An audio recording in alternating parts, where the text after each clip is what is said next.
मुख्यमंत्री पुष्कर सिंह धामी का हरिद्वार दौरा। आज रविदास जयंती कार्यक्रम में शिरकत करेंगे धामी। जगत गुरु शंकराचार्य से भी करेंगे मुलाकात। सीएम धामी ने संत रविदास जयंती की दी शुभकामनाएं और सीएम धामी ने कहा कि उनके आदर्शों पर आगे बढ़ने का कर रहे काम। 26 फरवरी उत्तराखंड का बजट सत्र की शुरुआत, इसको लेकर तैयारियां तेज।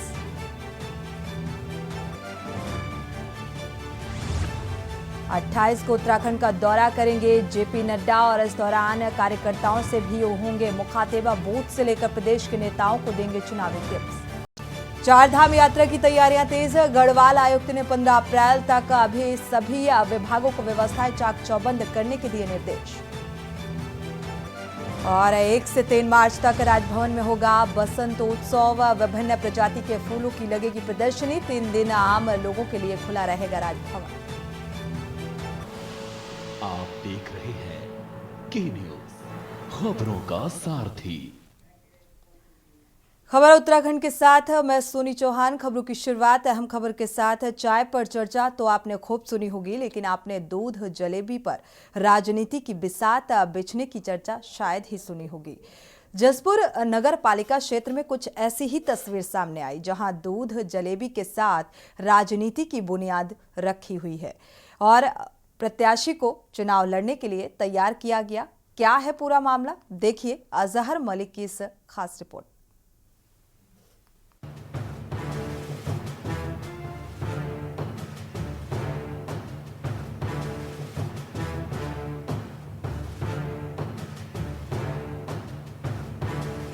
उत्तराखंड में एक बार फिर निकाय चुनाव का माहौल बन चुका है और सभी प्रत्याशी चुनाव लड़ने की तैयारियों में जुट गए हैं।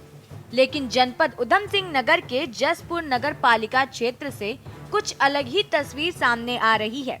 एक तरफ प्रत्याशी जनता के बीच जाकर अपनी जड़ों को मजबूत करने में लगे हैं, तो दूसरी ओर जसपुर की जनता वसीम सिद्दीकी को अपना प्रत्याशी बनाकर चुनावी मैदान में उतारने की तैयारी में है। और वसीम सिद्दीकी के चुनाव लड़ने की मोहर बीती रात हुई दूध जलेबी के प्रोग्राम में लग भी गई। दरअसल जसपुर की जनता ने वसीम सिद्दीकी के निवास स्थल पर दूध जलेबी के प्रोग्राम का आयोजन किया, जिसमें काफी भारी मात्रा में जसपुर निवासी पहुंचे और वसीम सिद्दीकी को चुनाव लड़ने के लिए कहा। इसके बाद आपसी राय मशवरे के बाद वसीम सिद्दीकी ने भी जसपुर का चेयरमैन का चुनाव लड़ने का बिगुल बजा दिया। वहीं स्थानीय लोगों का कहना है कि आज हमारी मेहनत सफल हो गई। वसीम सिद्दीकी ने चुनाव लड़ने की हामी भर दी है। वसीम सिद्दीकी जनता के सुख दुख में कंधे से कंधा मिलाकर साथ खड़े होते हैं और जनता के सुख दुख में काम आते हैं और जनता के दर्द को अपना दर्द समझते हैं। ऐसे लोगों को राजनीति में आगे आना चाहिए और इसीलिए वसीम सिद्दीकी को जनता की आवाज बनाकर शासन प्रशासन के स्तर पर भी विकास कार्य के क्षेत्र करने हैं। आज जो प्रोग्राम हुआ है ये जसपुर की जनता ने ऑर्गेनाइज किया है।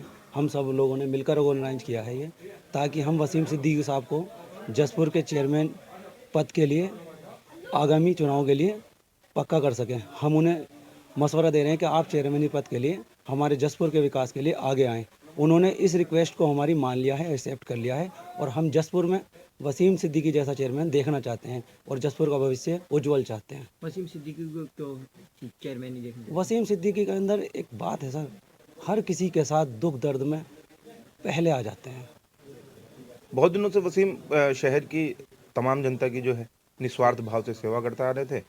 तमाम लोग उनसे इलेक्शन लड़ने के लिए बोलते थे और फिर भी वो कहते थे कि ये सारे काम मैं अल्लाह की रज़ा के लिए कर रहा हूँ। मगर आज शहर के तमाम लोगों ने इकट्ठा होकर वसीम के पास आए, उनसे कहा कि वसीम आप चुनाव लड़ो, और वसीम ने ये रजामंदी दी और तमाम लोगों ने इसी खुशी के मौके पर आज ये छोटा सा प्रोग्राम यहाँ पर किया। और वसीम ने आज खुलकर कहा कि मैं इलेक्शन लड़ने के लिए अपनी कमान कस रहा हूँ और ताकि शहर की जनता की और भी ज़्यादा शासन प्रशासन स्तर पर भी मैं मदद कर सकूँ। तो वहीं पूरे मामले पर वसीम सिद्दीकी का कहना है कि जनता ने कहा है तो जनता की बात टाली नहीं जाएगी और इस बार जसपुर का चेयरमैनी का चुनाव मैं लड़ूंगा और जनता का प्यार ऐसे ही रहा तो जीत कर भी आऊंगा।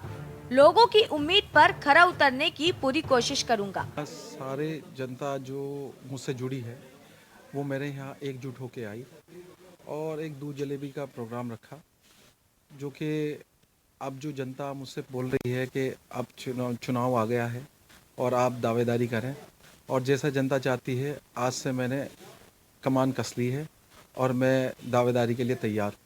और इंशाल्लाह अल्लाह ने चाहा, अल्लाह के रसूल ने चाहा, जब आवाम मेरे साथ रहेगी तो मैं खिदमत करता रहूँगा और जीत के भी आऊँगा इंशाल्लाह।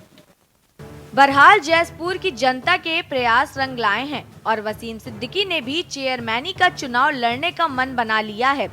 बस अब देखने वाली बात होगी कब निकाय चुनाव होते हैं और वसीम सिद्दीकी की जीत कौन सा इतिहास रचती है और जनता की उम्मीद पर कितना खरा उतर पाएंगे।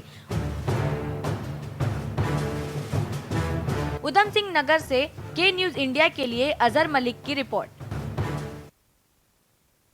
तो दूध जलेबी के साथ स्वागत किया गया चुनावी मैदान में। आगे क्या कुछ तस्वीर निकलकर सामने आएगी ये देखना दिलचस्प होगा। वक्त एक छोटे से ब्रेक का, लौटेंगे जल्द। ब्रेक से वापस आ रहे हैं, रुक करते हैं खबरों का। मुख्य निर्वाचन अधिकारी डॉक्टर BVRC पुरुषोत्तम ने देहरादून में टिहरी लोकसभा क्षेत्र की चुनावी तैयारियों की समीक्षा की है। उन्होंने लोकसभा क्षेत्र के पर्वतीय क्षेत्रों में जरूरतमंद मतदाताओं के लिए अभी से डोली, डंडी कंडी और मैदानी इलाकों में व्हील चेयर की व्यवस्था पहले से करने के निर्देश दिए हैं और इसके साथ ही निर्वाचन कार्यालय एवं चुनाव कंट्रोल रूम में सक्रिय कार्मिकों को बिठाने के निर्देशित किया गया, जो त्वरित प्रतिक्रिया दे सके। कम वोट प्रतिशत वाले बूथों पर BLO के माध्यम से डोर टू डोर कैंपेन चलाने, वोटर जागरूकता हेतु बनाए गए ब्रांड एम्बेसडर्स के माध्यम से मतदाताओं को जागरूक करने के लिए निर्देशित किया गया।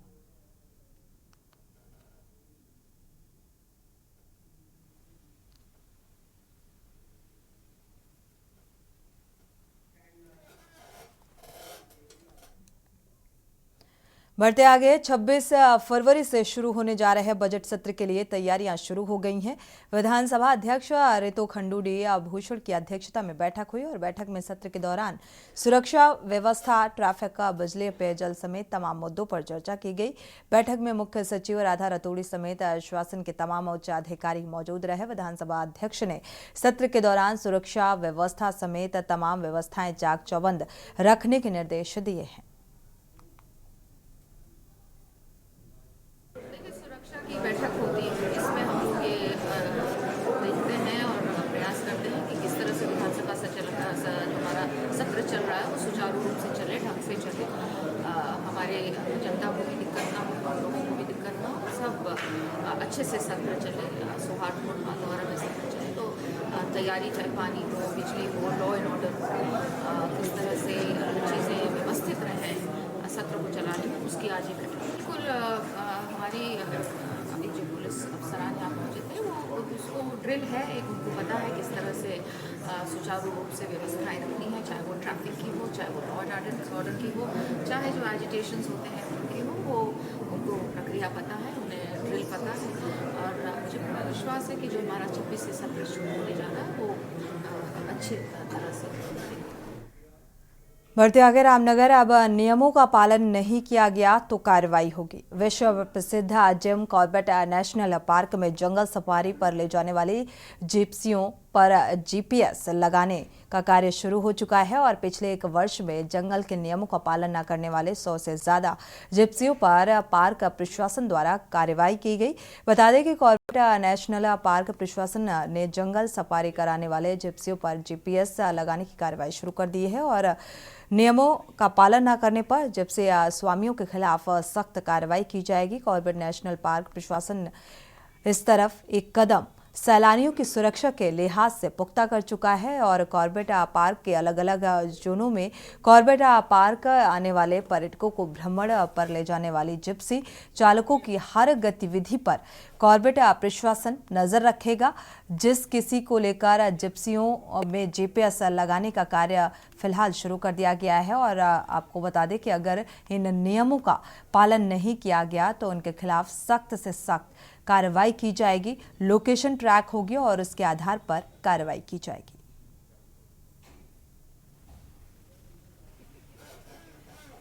एक वर्ष में पिछले सीजन की अगर बात की जाए तो लगभग 95 चीज़ की जो ओवर स्पीडिंग है या कॉन्जेशन कर रही हैं या किसी वाइल्ड लाइफ का रास्ता रोक के उसको अवरुद्ध किया है मार्ग। तो ऐसे कुल मिला के अभी तक बहुत से ज़्यादा ये जो है डिप्टी और वाहनों पर कार्रवाई की गई और अभी वर्तमान में कॉर्बेट टाइगर रिजर्व की प्रक्रिया को और भी ज़्यादा आसान बनाने के लिए, डिजिटाइज करने के लिए सभी वाहनों पर GPS लगाए गए। तो इनकेस अगर जो पार्क के फाइटिंग रूल्स हैं का उल्लंघन होता है तो तुरंत वो सूचना हमारे कंट्रोल रूम पर आ जाएंगे। उस तरीके से हम उन पर कार्रवाई कर सकते हैं। होता है ग्लोबल पोजिशनिंग डिवाइस, तो ये सैटेलाइट से हमारे जुड़े रहते हैं। तो जहाँ पे भी इनको सिग्नल मिलेगा, जंगल में ऑलमोस्ट मिल जाता है सिग्नल, तो इनका सारा ट्रैक रिकॉर्ड हो जाएगा, किस स्पीड से कौन सा चल रहा है, कौन कहाँ पर रुका हुआ है। तो जैसे उनका ऑनलाइन आएगा हमारे पास कंट्रोल पे सारे सूचना आ जाएंगे। तो एक आसान तरीका होगा जिसकी जो वाहन है और गाइड्स को भी रूल्स फॉलो करने की। राजधानी देहरादून के मेडिकल कॉलेज में अब मेडिकल के छात्र छात्राएं वर्चुअल रियलिटी के माध्यम से पढ़ाई और शरीर का शोध कर सकेंगे। दून मेडिकल कॉलेज में स्वास्थ्य एवं चिकित्सा शिक्षा मंत्री धन सिंह रावत द्वारा 3D कैडविया यानी वर्चुअल रूपक शव द्वारा प्रशिक्षण देने की शुरुआत की गई, जिसके जरिए सभी प्रशिक्षु बिना किसी शव के वर्चुअल माध्यम से शरीर के अंगों को समझ सकेंगे। और इसके लिए दून मेडिकल कॉलेज के प्राचार्य डॉक्टर आशुतोष सयाना ने कहा है कि 3D कैडवियर के जरिए मेडिकल के छात्रों को मानव शरीर की संरचना के बारे में सिखाया जाएगा। और साथ ही उन्होंने कहा कि कैडवियर यानी शव प्रशिक्षण के लिए मेडिकल कॉलेज को उपलब्ध हो जाता था, लेकिन अब इसकी कमी आने की वजह से ये टेक्निक जो है निकाली गई है, जो मेडिकल के छात्र छात्राओं की पढ़ाई के लिए बहुत ही मददगार साबित होगी।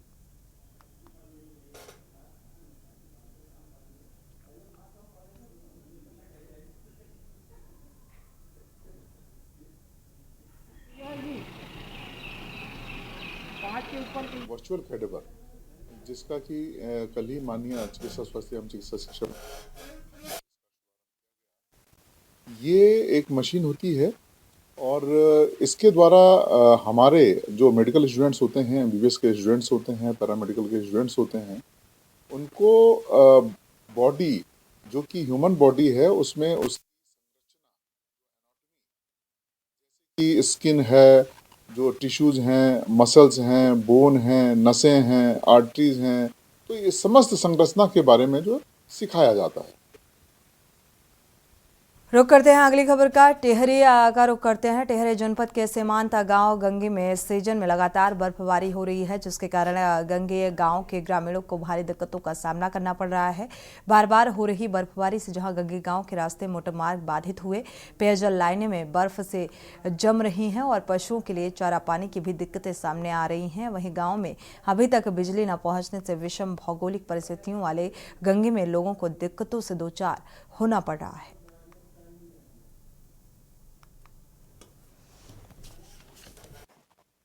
परेशानी तो इस बार बहुत परेशानी है यहाँ पे। जैसे बर्फ लग गई, बर्फ पड़ गई तो जैसे ये है कि रोड भी बंद हो जाती है, फिर हम लोगों को यहाँ पैदल आना पड़ता है। जैसे कोई यहाँ सामान तो वहाँ से हम नालान से यहाँ तक पीठ में लेते हैं या नए वाले को पैसा देना पड़ता है। तो बिजली पानी बराबर आ रही है? बिजली तो यहाँ ही नहीं, बिजली तो यहाँ हमने आजीवन में देखी नहीं बिजली। और पानी भी आजकल बर्फ की वजह से पानी। वक्त एक छोटे से ब्रेक का, लौटेंगे जल्द। ब्रेक से वापस आ रहे हैं, रुक करते हैं खबरों का। जनपद उधम सिंह नगर के काशीपुर ग्राम पंचायत शिवलालपुर में प्रधान के समय में कुछ कार्यकाल को लेकर अशोक यादव ने शिकायत दर्ज कराई थी और इसके बाद लगातार अलग अलग बिंदुओं पर जिला स्तर से जांच की जा रही है और उसी क्रम में मनरेगा को लेकर शिकायत की गई।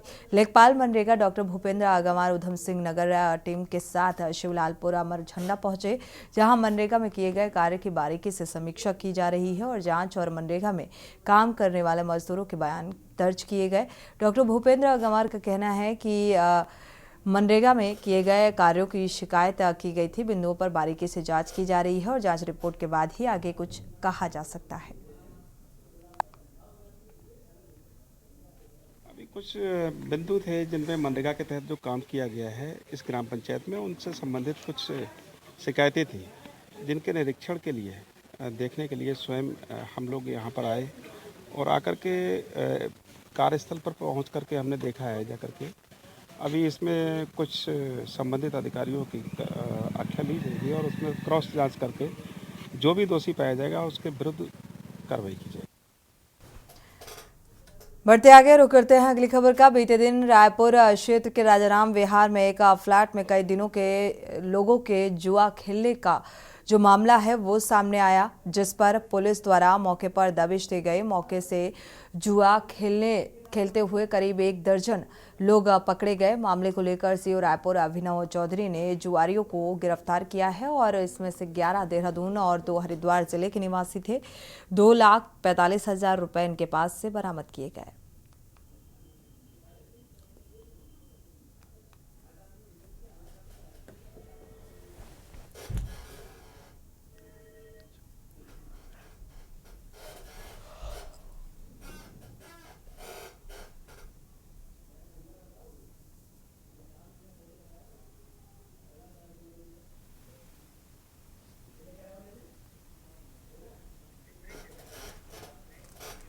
रुकेंगे एक छोटे से ब्रेक के लिए, लौटेंगे जल्द। और इसी बीच बड़ी खबर सामने आ रही है। यूपी पुलिस की परीक्षा रद्द हुई है। यूपी गवर्नमेंट का बड़ा फैसला सामने आ रहा है। लखनऊ से हम खबर आपको बता रहे हैं इस वक्त की बड़ी और अहम खबर। तो परीक्षा भर्ती को रद्द किया गया है। यूपी पुलिस परीक्षा भर्ती को रद्द किया गया है और 6 महीने के अंदर दोबारा परीक्षा करवाई जाएगी। 17 और 18 फरवरी को पुलिस भर्ती परीक्षा रद्द। परीक्षा में धांधली को लेकर मामले में एसटीएफ अब जांच करेगी। तो पुलिस भर्ती में धांधली अब एसटीएफ की रडार पर, क्योंकि लगातार जो इस परीक्षा में धांधली की गई, क्योंकि इसको लेकर प्रदर्शन भी किया गया। यूपी पुलिस भर्ती परीक्षा में जो शामिल परीक्षार्थी थे उन्होंने आरोप लगाए। पेपर लीक का मामला भी निकलकर सामने आया था और इसी के तहत ये फैसला यूपी गवर्नमेंट का सामने आया है। यूपी पुलिस भर्ती परीक्षा फिलहाल निरस्त की गई है। युवाओं के हित में सीएम योगी आदित्यनाथ का ये बड़ा फैसला सामने आ रहा है। तो फिर से ये परीक्षा कराए जाने की मांग थी और 6 महीने के अंदर दोबारा परीक्षाएं कराई जाएंगी। शिवा शर्मा इस खबर पर जुड़े हुए हैं ज़्यादा जानकारी के साथ। शिवा, यूपी गवर्नमेंट का ये बड़ा फैसला सामने आ रहा है, जिस तरीके से यूपी पुलिस परीक्षा में धांधली की तस्वीर सामने आई। देखिए सोनी, ये बात कल से ही उठ रही थी अभ्यर्थियों की तरफ से कि उत्तर प्रदेश में जो पुलिस भर्ती की परीक्षाएं हुई हैं कांस्टेबल पद पर, उसमें पेपर लीक हुआ था। लेकिन पुलिस के जो अफसर थे, जो सरकार में बैठे जो उच्च अधिकारी थे, वो इस बात को मानने को तैयार नहीं थे। लेकिन आज सरकार ने एक बड़ा फैसला लेते हुए उस भर्ती को कैंसिल कर दिया गया है, जिसमें 43 लाख से ज्यादा अभ्यर्थी न सिर्फ उत्तर प्रदेश बल्कि अलग अलग राज्यों से शामिल हुए थे उत्तर प्रदेश के अंदर परीक्षा देने के लिए, और उन परीक्षाओं को कैंसिल कर दिया गया है पूरी तरीके से, क्योंकि तमाम जो लोग थे, चाहे कोचिंग सेंटर्स के वो टीचर्स हो, अभ्यर्थी हो, कल से ही लखनऊ के अंदर डटे थे और तकरीबन 5,000 की तादाद में वो लोग इकट्ठा होकर के परीक्षा कैंसिल की मांग कर रहे थे। और अब ये बड़ी खबर आई है कि मुख्यमंत्री ने फैसला लिया है और फैसला लेने के बाद गृह विभाग की तरफ से आदेश जारी कर दिया गया है। शिवा, देखा जाए तो बार बार ये तस्वीर दोहराती हुई नजर आई और इसको लेकर जो छात्र हैं उनमें नाराजगी भी देखने को मिली। लगातार ये मांग भी की जा रही थी परीक्षार्थियों की तरफ से कि दोबारा से यूपी पुलिस की जो परीक्षा भर्ती है ये दोबारा से कराई जाए, और अब ये फैसला निकलकर सामने आया है। लेकिन क्या अब ये तस्वीर नहीं दोहराएगी? इसको लेकर क्या कुछ रणनीति यूपी गवर्नमेंट की रहेगी?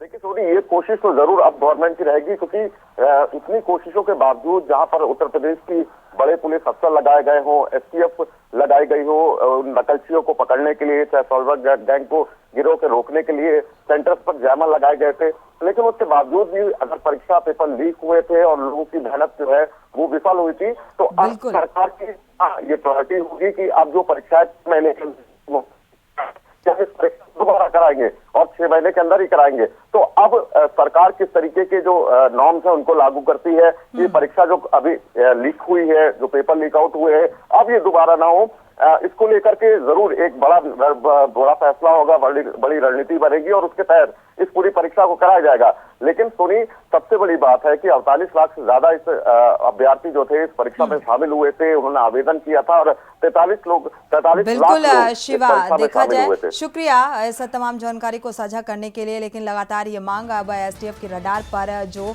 ये दोषी हैं वो हैं और आगे 6 महीनों में ये परीक्षा कराई जाएगी, तो उसको लेकर क्या कुछ रणनीति रहेगी यूपी गवर्नमेंट की, क्योंकि एक कड़ी सख्ती अभी भी बढ़ती गई। बावजूद इसके पेपर लीक का मामला सामने आया और उन परीक्षार्थियों अभ्यर्थियों की कड़ी मेहनत पर पानी फिरता हुआ नजर आया और अब ये बड़े फैसले के तौर पर देखा जा रहा है। दोबारा से ये परीक्षा यूपी पुलिस की कराई जाएगी, इसको लेकर कितनी सख्ती बरती जाएगी, क्योंकि अगर दोबारा से भी ये तस्वीर दोहराती है तो बड़ा सवाल अब देखा जाए उन युवाओं की मेहनत को लेकर या उन परीक्षार्थियों की मेहनत को लेकर जो कड़ी मेहनत करते हैं यहाँ तक पहुँचने के लिए।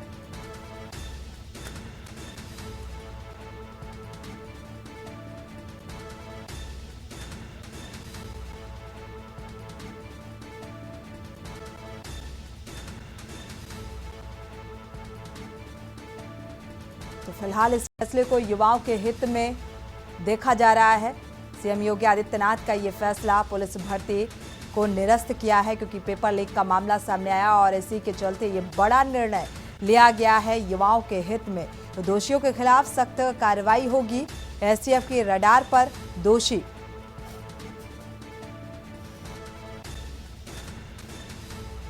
तो 6 माह के अंदर दोबारा से ये परीक्षा आयोजित की जाएगी और दोषियों के खिलाफ एफआईआर दर्ज होगी, कार्रवाई शुरू होगी।